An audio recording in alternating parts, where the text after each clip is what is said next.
Hello and welcome to Buffy and the Art of Story Season 7, a podcast that recaps one episode of Buffy the Vampire Slayer at a time, focusing on its story elements. Today, I'm looking at Season 7, Episode 9, Never Leave Me, where Buffy interrogates Spike, Xander and Anya play good cop, bad cop with Andrew, and the truth about the big evil is finally discovered. I am Lisa M. Lilly, author of the Awakening Supernatural Thriller series and the Q.C. Davis crime novels, as well as the Writing as a Second Career books for writers. Along with the recap of Never Leave Me, today I'll talk about the challenges of using a group as a protagonist, setting out the rules in a supernatural story, filling in a lack of plot developments with fun and humor, and building to a key revelation. As always, there will be no spoilers except in the foreshadowing section at the end, but I'll give you plenty of warning. Okay, let's dive into the Hellmouth. Never Leave Me aired the first time on November 26, 2002. It was written by Drew Goddard and directed by David Solomon. It's one of the shortest episodes of Buffy at 39 minutes. Most episodes run about 42 or 43 minutes. I think the longest was 44. It starts with some opening conflict. Willow, Anya, and Dawn are cleaning up the living room as Xander repairs the windows. This is from the destruction back in Conversations with Dead People, so not much time passes during the 3 episodes. Conversations with Dead People, where Dawn saw Joyce and some sort of spirit or demon or evil force destroyed a lot of the house, and Willow and Buffy also had encounters. Then the following episode, Sleeper, where Buffy followed Spike and discovered he was killing and brought him home. Dawn now says to Willow, so the basement was filled with bodies, referring to the climactic scene in Sleeper, and Willow says, apparently. Now Dawn comments that Spike could have sired lots more vampires and buried them all over town, so what exactly are they waiting for Spike to do something crazy? Anya asks, shouldn't they stab him through the chest? Isn't that what they do in this type of situation? Referring to Selfless, where Buffy did stab Anya after she slaughtered all those frat boys.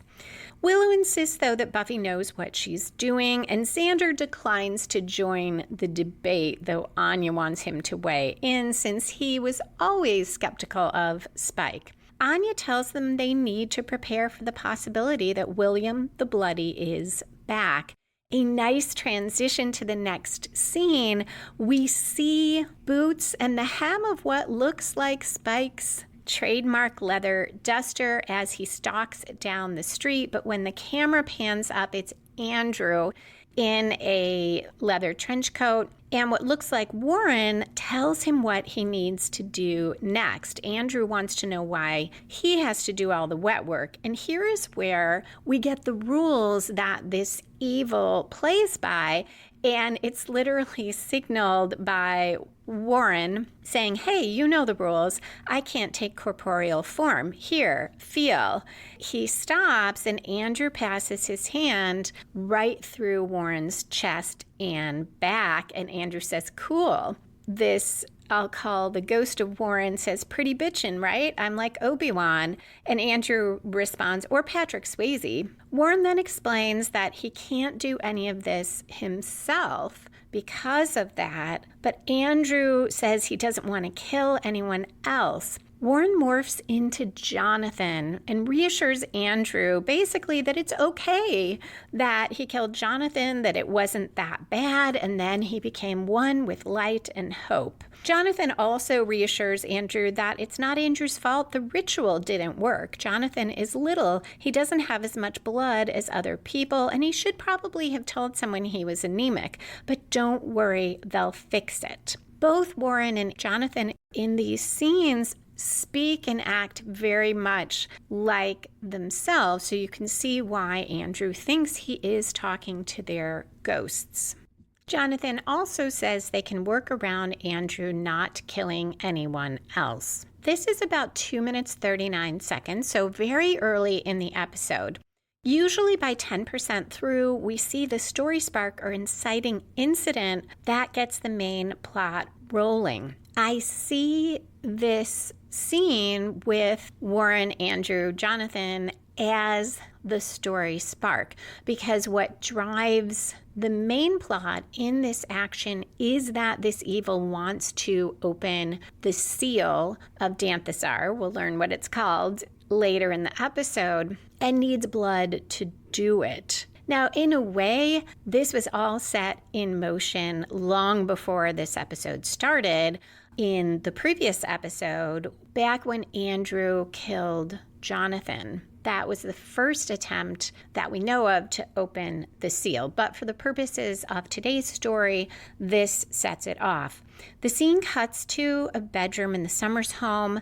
Buffy is tightening ropes on Spike. He's tied to a chair, and she tells him they'll get to the bottom of what's happening. Spike tells her to make the ropes tighter.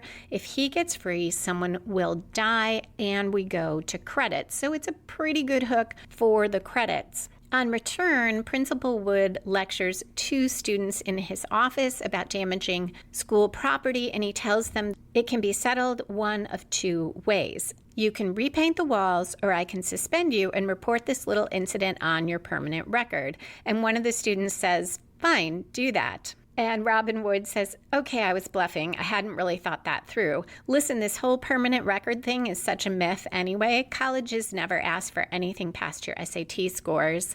And it's not like employers are going to be calling up to check to see how many days you missed back in high school. So listen, I could suspend you, but that would mean calling your parents, alerting your teachers, filling out paperwork, and quite possibly having to talk to the school board. All of which sounds positively exhausting to me. No, I think it would be much easier if I just called the police. Let them deal with it. Oh, and in case you're wondering, this is the part where I'm not bluffing. And the other student says, we'll repaint it. This is the first use of a scene that is entirely filler. It doesn't move anything in the plot of this episode, but it does have some humor. I enjoy Principal Wood fessing up about the whole permanent record thing. We get some character development for him. And we will see similar use of humor later with Xander and Anya, which does a little bit of character development, less for them as people, more for them as a former couple. It moves their relationship. However, there are quite a few scenes that are like that in this episode, which made me on first watch not enjoy it that much because not much happens in comparison to most Buffy episodes. But I enjoy it more on rewatch because I know the whole season arc and I can just have fun with the humor of it and what we see of our characters. And the good thing with this Wood scene, it does have conflict. So it isn't just, hey, let me tell you about these characters or let's have some funny jokes. There's conflict. And now there's a little bit more minor conflict because Dawn knocks on the door and interrupts. She tells Robin Wood that Buffy is sick and won't be in that day. And Dawn says last night she was vomiting and this morning she was vomiting some more. And then just as we thought she was done, she started vomiting again.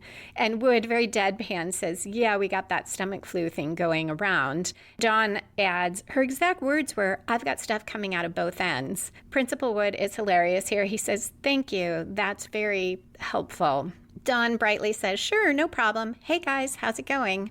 So more humor. Ultimately, it really doesn't matter that Buffy doesn't go to work today.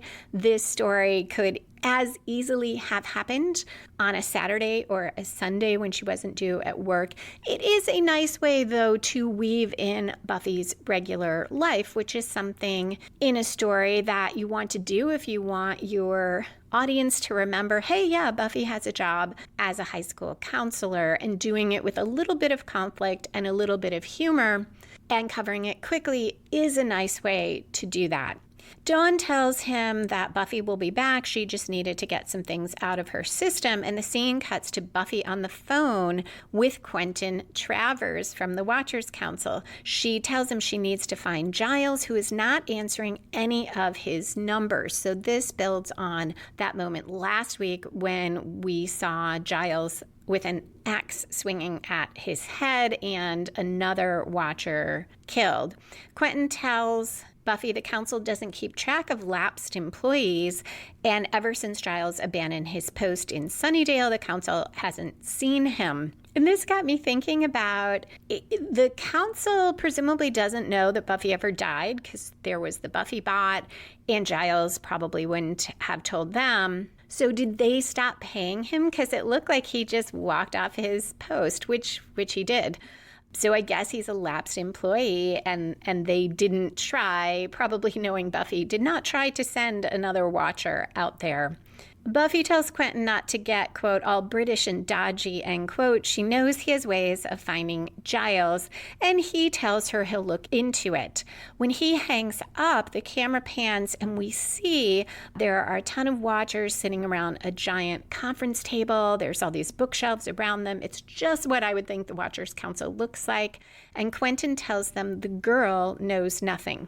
Then he walks in front of a map of the whole world with rectangles drawn around sections and says they need to find Giles as soon as possible. The scene cuts to Spike, still tied in that chair. He's breathing very hard, struggling to keep it together. Buffy asks if she can do something. He starts to tell her to leave, and then he vamps out, and we cut to a commercial. On return, we get a shot of the Summers house and then Willow and Buffy talking in the upstairs hallway. Buffy says he's been feasting on humans for weeks. He's been having some pretty bad withdrawals. I think we need to get him some blood. And Willow says, do you want me to kill Anya? Buffy looks a little tempted but says, no, they should probably try to wean him off humans. They need animal blood. And Willow agrees to go to the butcher, but first she asks how Buffy's doing, and Buffy says she'll be okay. In the next scene, we're in the school basement. Warren tells Andrew she won't feel a thing, just do it fast. They're near the seal, and Warren's trying to get Andrew to kill a piglet. Andrew talks about Babe 2, Pig in the City, being really underrated, and Warren says, don't think about Babe. He also tries to coach him, telling him he's Conan, he's the destroyer. It's Andrew against nature, he's a primal hunter. And he goes on, you're Andrew, everyone knows you. You play by your own rules. It's kill or be killed. Andrew, inspired, gives a whoop and chases the piglet with a knife. He lunges at it and it squeals and runs away. And Warren says, that's the worst attempt at pig slaughtering I've ever seen. Andrew says he's not very good at stabbing. Isn't there some other way to get blood? And we cut to the butcher shop. This is a nice way to get Willow and Andrew into the same place for the same reason. Andrew's number is called and he orders a bunch of items, 12 pork chops, some other meat, 8 quarts of pig's blood, toothpaste, spoofing the type of scene where someone goes in. When I was young, it was going in to buy condoms and being embarrassed to get just that. So getting a bunch of other things. The butcher gives Andrew a look and says he doesn't sell toothpaste. At 10 minutes 1 second, Andrew turns away from the counter holding his brown bag and bumps right into Willow. All his items spill onto the ground and we cut to commercial. On return, Willow runs after Andrew, who has darted outside, and she corners him and he says, don't kill me. Willow says, I'm not going to kill you. And he responds, don't torture me and send me to an eternal pain dimension. He also tells her Warren killed Tara. I didn't do it. And he was aiming for Buffy anyway. Understandably, Willow looks angrier and angrier as Andrew makes excuses. And she says, not making it better. Then he tells her she got her revenge. She killed his best friend and they're even. Willow is even more angry and says, even, you think I get satisfaction from what I did? And he responds, maybe not, but let me keep my skin, okay? I'm not bad. I'm not bad anymore. I'm good. I do good things now. Andrew seems sincere here, and some of his conversation with Jonathan suggests he might think that he's doing something good. He thinks when Warren appears to him and Jonathan appears to him that it really is his friends. And his plan with Jonathan was, we're going to get information to help the Slayer and join her gang. So he may still think that. It's not entirely clear because we don't know what other conversations he had with Warren. Willow asks him if he's so good, why does he need lots and lots of blood? And then he switches to say that he's bad, he's evil, he's protected by powerful forces, and goes on, forces you can't even begin to imagine, little girl. He calls her a she-witch and tells her to stand down. Willow pushes him against the wall and says, shut your mouth. I am a she-witch, a very powerful she-witch, or witch, as is more accurate. I am not to be trifled with. He says, but and Willow tells him, stop talking, don't interrupt me, insignificant man. I am Willow. I am death. If you dare defy me, I will call down my fury, exact fresh vengeance, and make your worst fears come true. Okay?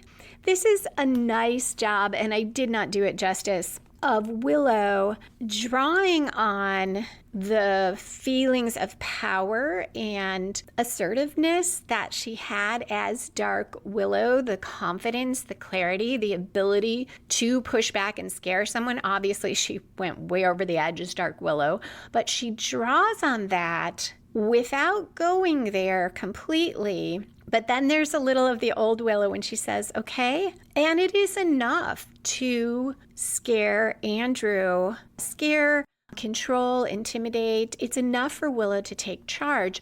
And I like that she has been able to carry over some of that. So the Willow who felt like everyone pushed her around, Willow doesn't feel that way anymore. Willow brings Warren to the Summers house and tells the other about his suspicious behavior. That's about 11 minutes, 51 seconds, which is past the quarter mark in the episode. And I think it is the first major plot turn that should come from outside the protagonist, spin the story in a new direction, and raise the stakes. It doesn't spin in an entirely new direction because we will still have Buffy trying to get the truth from Spike, and we'll still have this evil trying to get blood in the background unknown to Buffy. But Andrew will also be questioned, and a good part of the episode will be taken up by that. So it is something of a turn in this story. And it is a big deal to bring Andrew, one of the geek trio, into the Summers home. This also raises the question, who is the protagonist here? I said it comes from outside the protagonist.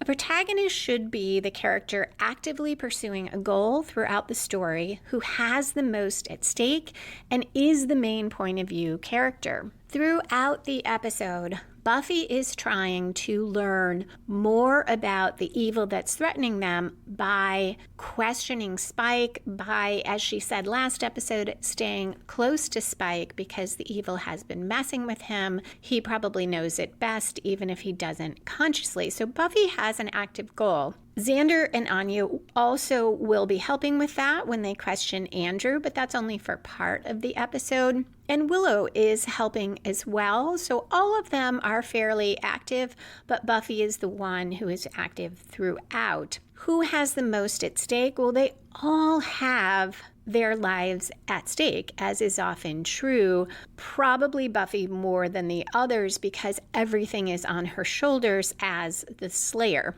So the first two lean toward Buffy. The last one, main point of view, is where it gets tricky and is part of why this episode feels a little unfocused or like it lacks enough story, because we don't have that much more of Buffy's point of view than anyone else's. We shift around. We get Andrew's point of view. We get some of Spike. We get Buffy. We get a lot of Anya and Xander separately and together. We will occasionally get Dawn's point of view. So there isn't a clear, okay, here's the protagonist. And that's why I think in this episode, it really is the group, Buffy and friends, as the protagonist. And this episode shows why that can be a little difficult, because it spreads the energy of the story around. And you should, as this episode does, have someone who is most often being the spokesperson for the group or the actor for the group. So here that would be Buffy, but it isn't really ideal. I do think that has more to do with there not quite being enough story here, so we do fill a lot of time with other things. Oh, and we get a little of Robin's point of view, but clearly he's not the protagonist. He's hardly in the episode. The other issue with Buffy as protagonist is, yes, she's actively pursuing a goal, but she's not as active as usual, and a lot of her actions are reacting to Spike. And that robs the story of a little of its power as well. The subplot with the evil force trying to open the seal has a more active feel to it, even though the force can't act directly, because it speaks through Warren, through Jonathan. It gets Andrew to take actions. It speaks to Spike, as we'll see, prompts him to do things, and we will see in the end it acting through its minions. And it is pushing against Buffy and friends a whole lot of ways, even though, at least in this episode, its primary goal doesn't seem to be to push against them. In this moment, its goal is to open the seal.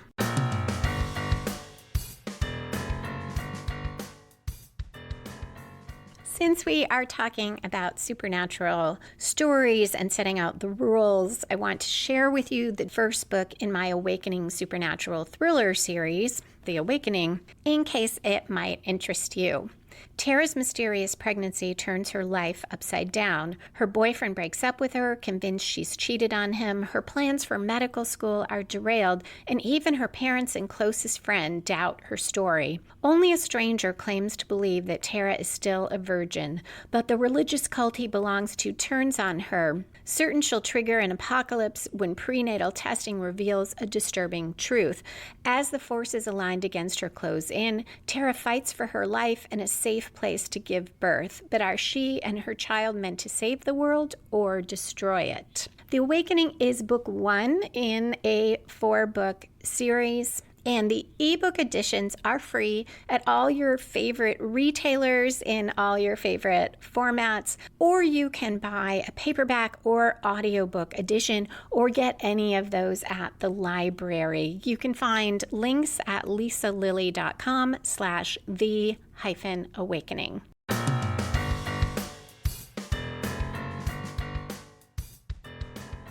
Willow tells the others about Andrew's suspicious behavior, including the blood. He comments on her hair not even being black anymore, and then he says he won't talk.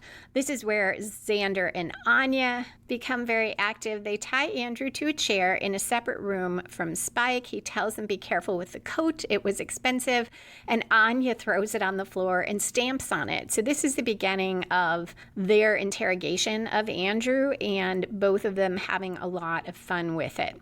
Andrew claims he knows nothing and he did nothing wrong, and he makes up a goofy story about getting the blood for a pretty vampire he met in Mexico. When Xander questions him, Anya lunges at Andrew and slaps him, and Xander drags him out. In the other room, Buffy feeds Spike some of Andrew's animal blood. We cut back to Xander and Anya. They're in the hall, and they're super excited about their good cop, bad cop performance. They are really having fun together, and they're sure he'll talk in no time. And I do enjoy seeing the two of them working together so well. It adds to what we saw last week, where there was a little bit of banter, at least on Xander's part, and now they are clearly having fun together. Buffy asks Spike if he feels better, and he does, but he still remembers very little about the killings, just flashes. It's like he's watching someone else, and he tells her he's been losing time for a while. And also that he didn't know his chip stopped working until now. He says time has been wonky ever since he got his soul, but it's so long since he had one that he figured that's what it was like. And she asks how he got it back. This cutting back and forth to Buffy questioning Spike, Xander and Anya questioning Andrew, is a way to try to keep the story engaging, and the writers keep the threat level up by showing Spike vamping out early on. So we know that he may get out of that chair. All the same, the repeated warnings by Spike, more than once he'll talk about how dangerous he is, Buffy should kill him, and it will turn out he is still really dangerous, but it feels repetitive, and now Spike is going to tell us some things we already know, which happened in the last episode. Even on first watch, it felt slow because essentially the scenes with Buffy and Spike, until we get to when he breaks free, are just two people talking. And yes, there's conflict, but it feels like ground they have been through before.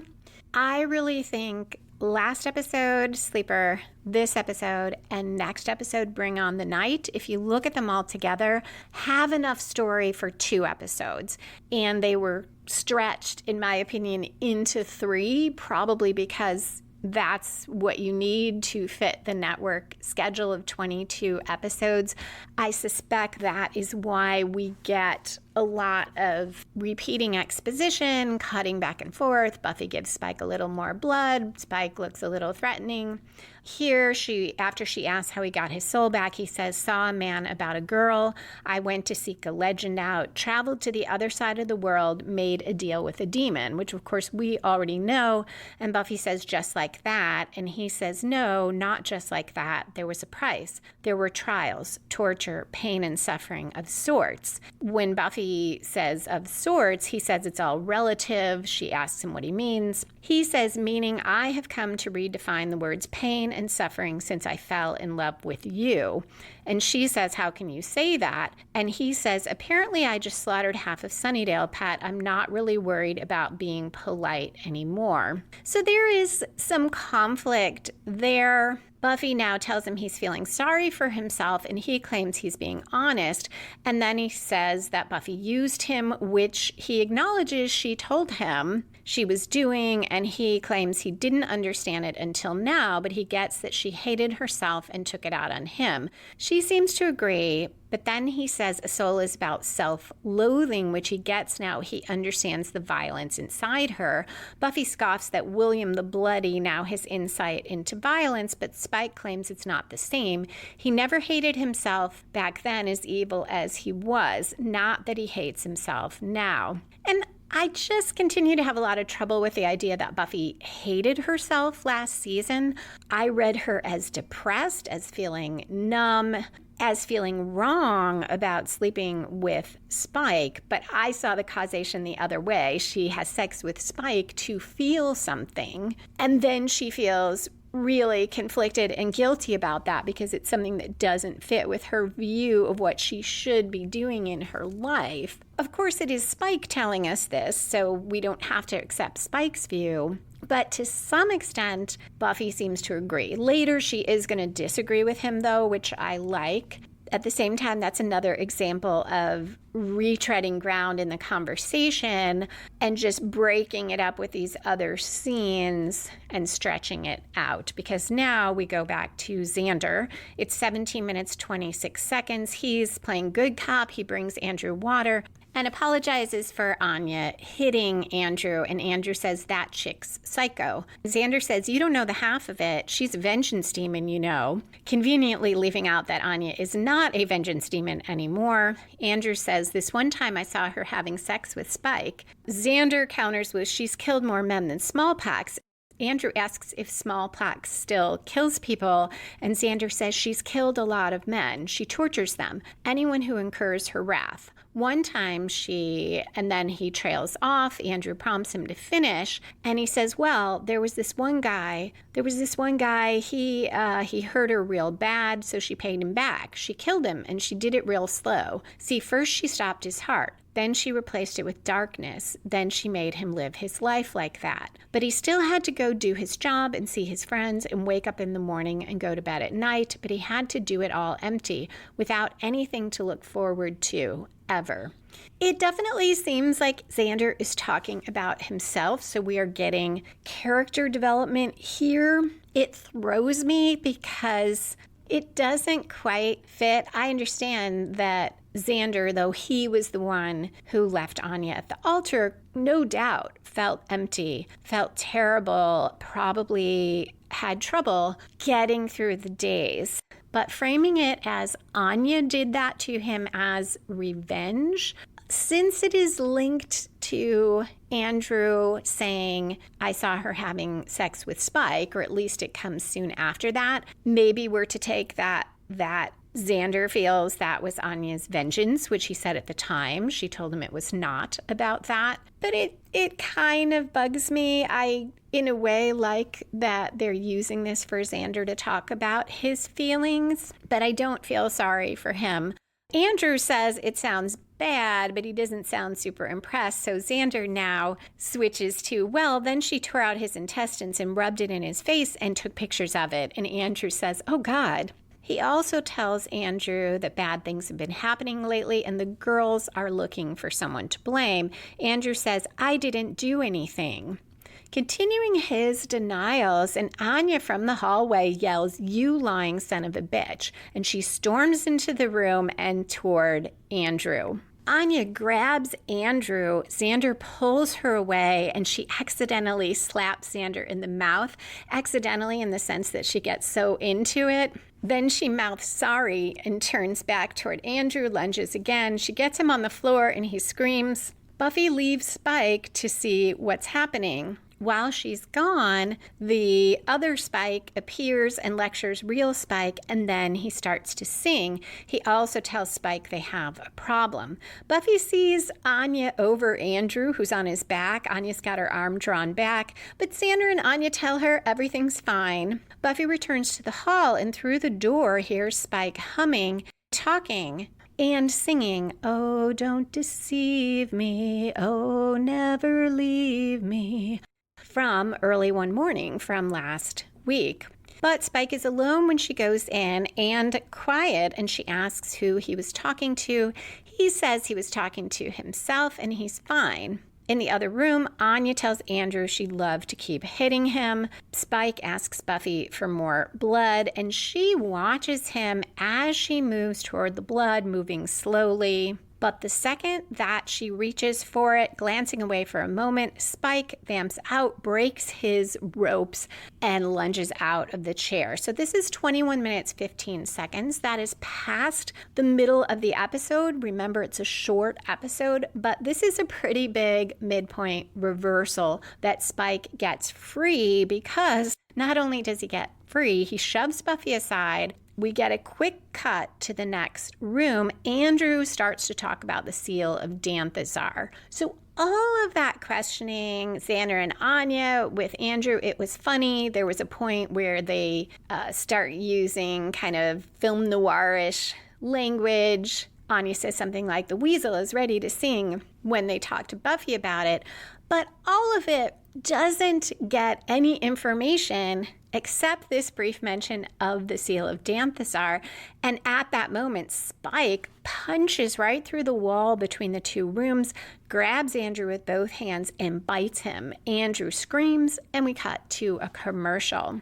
And this is what I mean by not much happening. We're halfway through, and Buffy has fed Spike some animal blood. There's been some humor with Xander and Anya. One tiny piece of information came out. We did get Andrew to the house, so that was pretty big. But that's it for our main characters. Buffy saves Andrew. She kicks Spike in the head, knocking him out. In the living room, our friends talk. Buffy tells them about hearing Spike singing and talking. Anya says maybe it's another musical, a bad one. And Buffy adds that Spike mentioned something about a song when they were in the cellar. And she says that he changed there too, and says, quote, I mean, instantly became another person, end quote. And Xander says, trigger. Anya says, the horse. Xander responds, no, in his head. It's a trigger. It's a brainwashing term. It's how the military makes sleeper agents. A nice reference to the title of the last episode, Sleeper. And he goes on, they brainwash operatives and condition them with a specific trigger, like a song, that makes them drastically change at a moment's notice. Willow asks if this is leftover from his army days, a callback to Halloween. And Xander says, no, this is left over from every army movie I've ever seen. I really enjoy that because the show has had Xander draw on that experience of being turned into a soldier so many times. So I like that this time it's the movies. I also like the way callbacks are handled in this episode. I had mentioned in some previous episodes that it felt too heavy-handed and they felt more like rehashes than callbacks. These are nice callbacks where if you're a fan and you remember the episodes well, you know what Anya's talking about when she says, don't we stab people through the heart in these situations? Or the quick reference to your time as a soldier. We don't replay a story where Xander becomes a soldier or where everyone's turned into their costumes. We just have the characters reference these things the way you would reference stuff that happened between you and someone else. Xander argues it makes sense. They've had these ghosts haunting them, and what if Spike's ghosts figured out a way to control him? Buffy says, this trigger, how do we holster safety or, I don't know, guns? How do we make it stop? Xander responds, well, usually the operative completes his task and either blows his head off or steals a submarine. An honest recap of a lot of movies, but not helpful. Buffy says they need information. Spike is like a bomb, so how do they defuse him? And she tells the others to look for anything that could haunt or control Spike this way. They need to know exactly what they're dealing with. This is a nice transition to the next scene because Principal Wood walks through the school at night, and we do not know what we're dealing with as to him. The audience is as uncertain as Buffy is about him. And we also don't know here if something is controlling him because he goes down into the basement and sees Jonathan's dead body sprawled out on top of the seal. The scene cuts back to Buffy. Spike is now chained to a brick wall in the basement. There's lots of basement scenes in this episode and the last one. We had all those bodies in the basement. We've seen the seal in the basement multiple times. And now Spike is chained in the basement. All fitting with that from beneath you, it devours. The line that I don't love, but it thematically fits together. And it links a bit to the end of season 6 where Buffy had to crawl out from underground where she and Dawn were stuck and fighting those monsters. And she crawls out much like crawling out of her own grave. Buffy cleans the blood from the wound on Spike's mouth, I think from where she kicked him.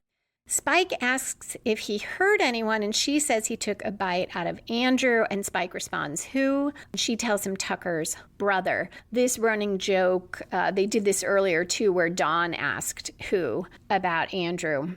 Spike doesn't know why he attacked Andrew. Buffy tells him that they think they know that something's figured out how to control him. He tells her to kill him. So this is a repeat of what he said earlier with more urgency, given that he just tried to kill Andrew. She argues with him, and he asks if she has any idea what he's capable of.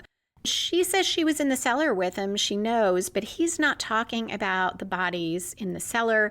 They got off easy, so did Buffy. Buffy's never met the real him. Does she know how much blood you can drink from a girl before she dies? He knows because he knows how to drink exactly enough so that the girl will still cry, and it's not worth torturing if the girls don't cry.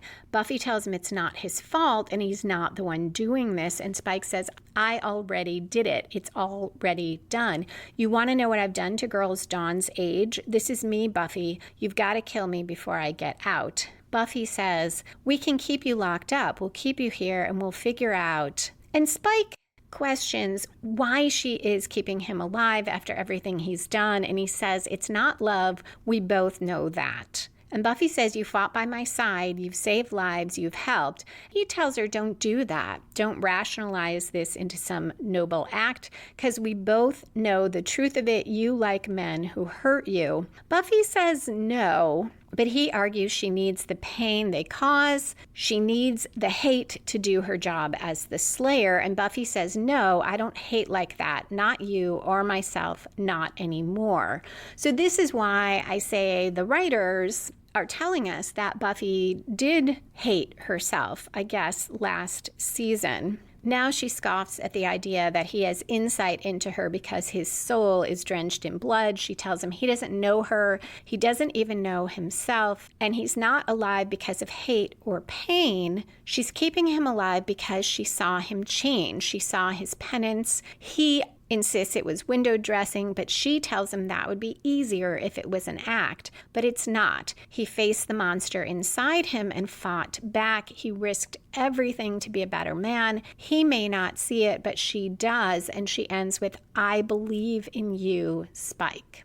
This part of the dialogue does move the story. This is an important moment for the two of them. I guess I should say it moves the season arc. It doesn't move this particular story or change the plot developments in this story, but it is really important that Buffy identifies why she keeps protecting Spike, because she believes in him. As she told Xander last time, he changed, he is different, and this time she has conviction, and we as the audience believe her. But because something good has happened, this genuine moment of connection, this statement of faith by Buffy in Spike, something terrible happens.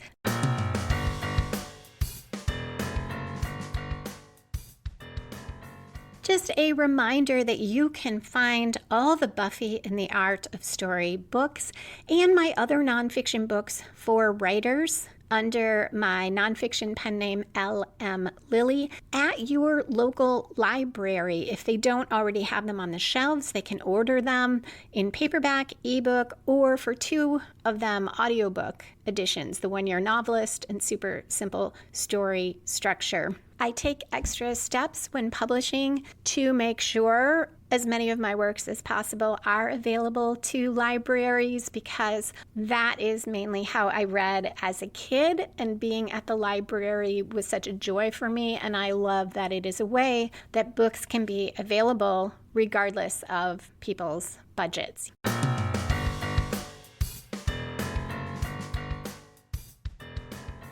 The lights go out and the windows shatter upstairs in the house. So this is a wonderful way to ratchet up tension. You have these quieter moments and something good, and then bam, something terrible happens, and it's an action moment. And this is that last major plot turn. It comes right around the 3/4 mark in the episode. It should grow from the midpoint and take the story in yet another new direction. Though it's not obvious on first viewing, this does grow from the midpoint because Spike failed. We'll find out later that he was being triggered so that he would get Andrew and I guess take him back to the seal so that Andrew could be bled, but he failed. So this is the response of the evil. And it raises the stakes because everyone is in danger. Robed figures who have no eyes break in to the house, and we cut to commercial. On return, we see Robin again very briefly. He buries Jonathan outside. Then the scene cuts to the gang fighting these robed figures. Buffy saves Andrew. Dawn does pretty well defending herself, but one of the figures ultimately gets the better of her, is about to kill her, but Xander saves her. Buffy is fighting everyone. Most of the figures end up dead or badly injured. Another part of what makes this episode feel off is all of this feels like the climax of the episode, the final confrontation between the protagonist and antagonist, Buffy and friends, and the evil, this time acting through these robed figures. And it feels kind of off to have that happen immediately. Usually we get that last major plot turn that then drives the story generally quickly at a fast pace toward the climax, but it doesn't usually just turn into the climax. I do think, though, that the climax does not happen until the very end of the episode, and we'll get yet another scene before that feels like it could be the final resolution of the main plot. Once the rogue figures are defeated, Xander comments that he thought there were more of them. Buffy says spike, and they run down to the basement. At 33 minutes 35 seconds, they see Spike is gone and realize that he was the goal. That's why the figures were so easy to defeat. Upstairs, Buffy looks at one of them lying on the floor and says she remembers these guys. She fought them before. These are the harbingers of death who work for the first evil. This is a reference to Amends, where the first plagued angel, it appeared as dead people. At that time, it appeared as Jenny Calendar, but also many other dead people to haunt Angel. Buffy goes on to say they aren't being haunted. What they saw, Spike's ghosts, the from beneath you evil, it's all the first. This is a big revelation we've been building to for the whole season. The audience has had a few more hints than Buffy, but it is a big deal, and it is a major turn because now Buffy knows what she is fighting. Now we get the scene I mentioned that also could look like the climax of the episode, because in England, the Watchers are reporting to Quentin. They tell him that they lost contact with their locations in other countries. Lydia, the woman watcher who was in other episodes, says that the council is crippled. Quentin reassures her that they're still masters of their fate, captains of their souls, and he tells them that all of their fears are confirmed. The first evil declared war on the council. Its first volleys are most effective, but he thinks it's time they struck back, and he tells them to get confirmations on where all the remaining operatives are, prepare them to mobilize. He wants to be ready to move. They'll be paying a visit to the Hellmouth, which is a nice way to set up what we think will be a big change for the season. It looks like the council is going to Sunnydale. Quentin quotes Proverbs, quote, "For by wise counsel you shall make your war," end quote. At 36 minutes 18 seconds, the scene cuts to outside. We see the large building that houses the council's headquarters, and it explodes. This looks like the first prevailed for the episode. First, it prevailed by getting Spike, which it wanted. Now, by blowing up the council, and pretty much based on what Quentin said, everything is gone. The first is definitely the antagonist in this episode. The antagonist's one job is to push against the protagonist, and the first does that throughout the episode, triggering Spike, wiping out the council, getting Andrew to try to open the seal, having the bringers break into Buffy's. And it's interesting because in this, the first is not doing it directly to harm Buffy, not right now, and that shows your antagonist and protagonist don't have to be specifically striving to defeat or harm one another, but they do have to have mutually exclusive goals. Now, Buffy doesn't know what the seal is or what it does, but it's a pretty good bet she would not want it open, since the first does want it open, so they can't both get what they want. And the first is a great antagonist in this episode and very active, even though it is not directly trying to harm Buffy. The scene cuts to the school basement. The first watch, I saw this scene as falling action because we see what happens to Spike. So it's tying up loose ends, and we'll seed a couple things for the future. But for the podcast, the more I thought of it, the more I thought this is the resolution, because throughout, the first has been trying to open the seal. Buffy has been trying to learn more about the evil. Now, in a way, in a very small way, she prevailed because she did succeed in finding out it's the first, and she succeeded by staying close to Spike. That prompted the first to send the bringers in, and Buffy recognized the bringers. So she prevailed in that sense, but the first prevailed in getting its seal opened, as we'll see. And now I'm going to take back what I said and say that maybe the Watchers Council moment and this are falling action because they are tying up subplots. We saw the Watchers Council subplot gets tied up. The first efforts to open the seal are tied up, but the main plot, Buffy trying to find out about the evil, was resolved not in that big fight with the Bringers, but when Buffy realized it was the first. And that shows the tricky part of having a plot that involves gaining knowledge or information in the same story as action plots, because it feels like the action plots are the main plot and they are not. And it makes Buffy's discovery feel a little less like an actual climax of the episode. But I really think it is, since Buffy achieved her goal. It's just hard to say she wins given everything else that happens. A bringer ties Spike to this giant cross or wheel and cuts symbols into his chest, while the first, appearing as Spike, blames the real Spike for all of this. He says Spike is the one who couldn't hold his end of the bargain and take care of, quote, what's his name, end quote, continuing that running joke of no one remembering Andrew.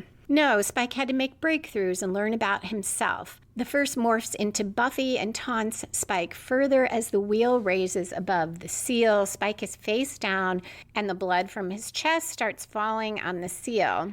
And the first, is Buffy, is happy it worked out this way and says, I was going to bleed Andrew, but you look a lot better with your shirt off. And also says, I think it's about time we brought some authority to our presence.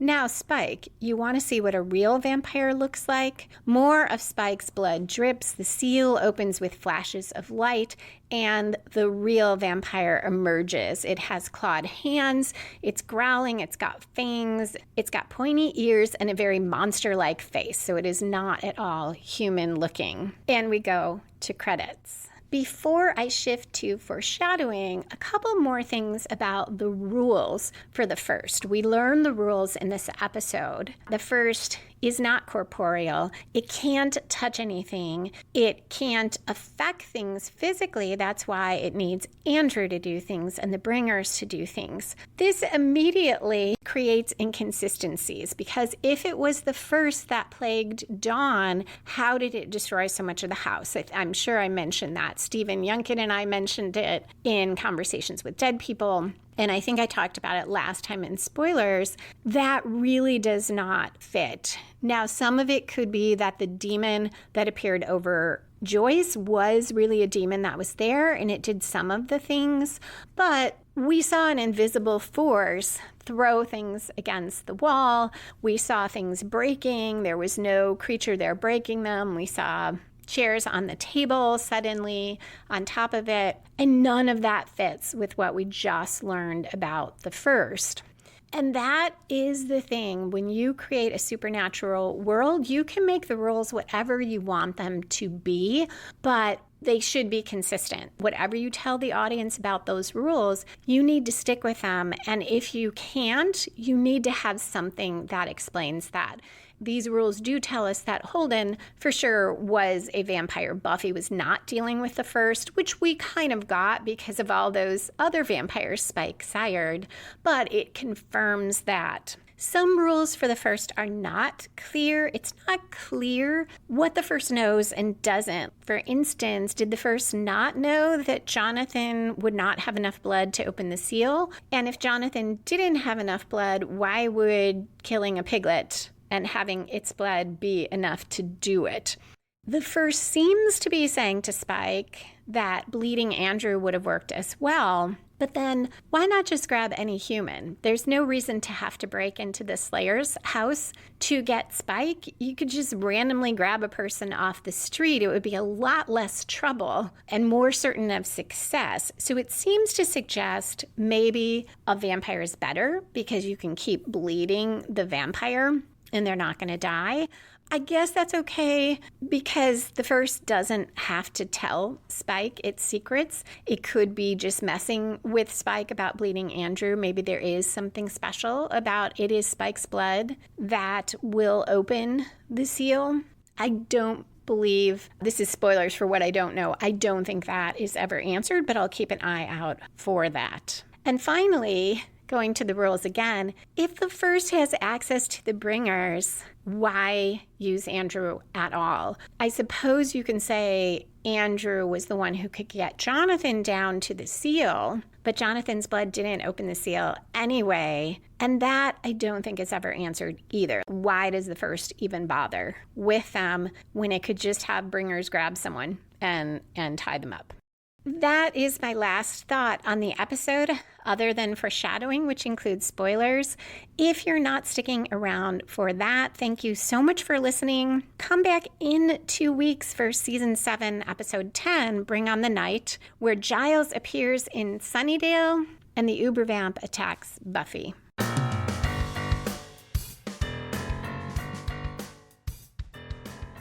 In this episode, Spike talked about taking just enough blood to keep a girl alive, and the first seems to follow a similar strategy with Spike, continuing to torture him, taking blood, but keeping him alive. Now, with a vampire, easier to keep them alive, but I do wonder if that was on purpose, that we heard that from Spike, and then we see something similar being done to him. A fun foreshadowing that Piglet is going to appear again in Storyteller. It's still in the basement running around. And overall, this episode is a pretty good foreshadowing for Storyteller. That's the episode where we see from Andrew's point of view, and he keeps telling different stories about how and why he killed Jonathan. And here it is set up because he keeps saying, I didn't do anything. And he tells Willow, well, I didn't kill Tara. Warren did, and he was aiming for Buffy anyway, and he's not taking any responsibility.